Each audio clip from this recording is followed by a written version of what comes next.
On this episode of Heavy Metal Philosophy, I'm bringing you 6 female death metal singers that you should know about. And no, it's not Angela Gasol, it's not Alyssa from Arch Enemy, it's not Courtney from Spirit Box, it's not Tatiana from Ginger. These are singers you may not have heard of that I'm going to shine a light on. You already know those girls, but I think you should know these. And it's 2023. We're not going to be talking about these ladies' physical appearance. We're going to be talking about their skill as a death metal vocalist, except for one. There's one female on this list who's a model, so we do have to talk about that for a moment. But outside of that, we're only talking about their ability as a vocalist because we're enlightened here on Heavy Metal Philosophy. We don't do stuff like that. Welcome, metalheads. I'm the host of Heavy Metal Philosophy and writer for Metal Digest, John Barbas. Make sure you stick around to the end of the episode for this week's Riff of the Week. Growing up a metalhead, I always thought that the death metal singing was a man's job because men make that sort of voice. Well, I was wrong.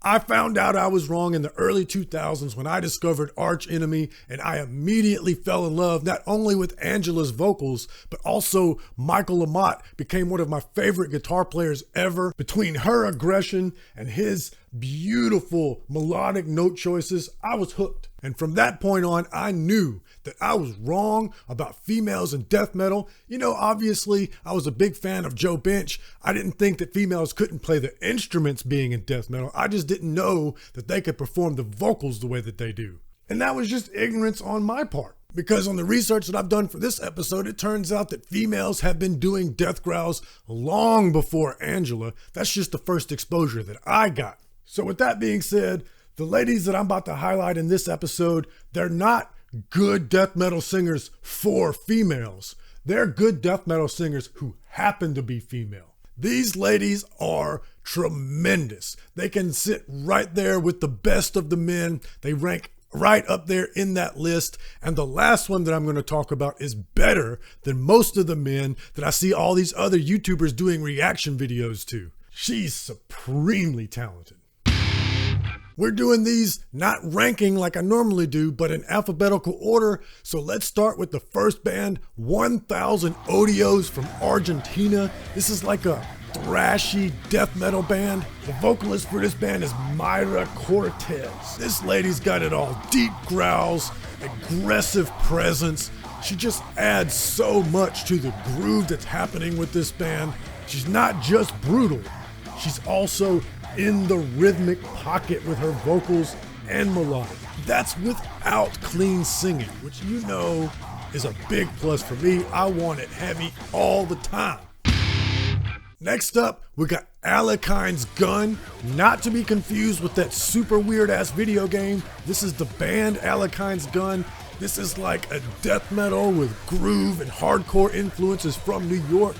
And you might actually know who this lady is. Jessica Pimental is more famous because she played a character in Orange is the New Black. She played Maria Ruiz. And she's dating Thomas Hake from Meshuggah. She's been dating him since 2013. Thomas, what are you doing? Put a ring on it. This lady rules. All right, the next band on the list is Bloodhunter, melodic death metal from Spain. And this is the lady that I was telling you about in the intro who is a model. But it's not really her looks that make it so attractive to me, although she is very attractive. Her name is Diva Satanica. Maybe it's just some nerd shit on my part, but that turns me on. That is a sexy name. Maybe a little campy, but this is metal. We love campy shit here. But more importantly, she brings it with the vocals. Deep gutturals, and once again, in the rhythmic pocket, adding nice melody without getting too clean, so it makes the songs groove way better. Absolutely commanding presence in the video, just so evil, but in a beautiful way. She's also in the band Nervosa, so she's busy modeling, lead singing in 2 different bands, taking care of business. The next band is Castrator. This is an all-female death metal band from New York. The lead singer's name is Clarissa Badini. She's also in the band Vicious Blade, and in my research I came across this and it makes me think, is this the same chick? Is she also a Muay Thai fighter? It really looks the same. Tell me, what do you think? Is this the same person? It's the same name. They look very similar. So is she a death metal singer and a Muay Thai fighter? That's extremely cool and brutal. The next band is Dead Samaritan. This is a thrashy death metal band from Finland. And man, I'm about to butcher this pronunciation. I cannot apologize enough for my ignorant American ways, but I don't know how to pronounce this. I'll do my best. I'm even gonna have my notes out on the screen. Valendis Suomalainen.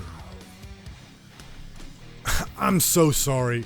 Your performance is so strong, so heavy, and you deserve for me to pronounce your name correctly. If y'all can help me out in the comments with the correct pronunciation, especially if you are from one of these Scandinavian countries, help me out linguistically. I don't know how to make these sounds properly, and I feel I've done this lady an injustice because this music is supremely heavy and you deserve better. And to close out the episode, we've got Enthios, progressive death metal from Tennessee. And as I said at the beginning, I think this singer is one of the best in all of death metal. Not the best female, one of the best vocalists, period, in death metal. Save the best for last. I'm talking about Cheney Crab. She's got those deep growls, but she also mixes in expert fries to go with it so that she's constantly changing dynamics.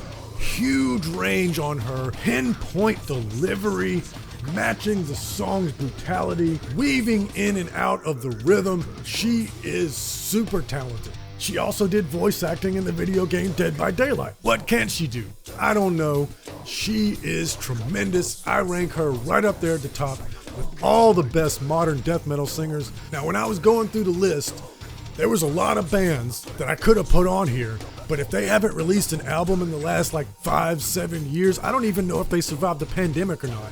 So I didn't list them. Well, Enthios has not put out a record since 2017, I believe, but I made an exception because I've heard through the grapevine that they've got a record coming out in 2023.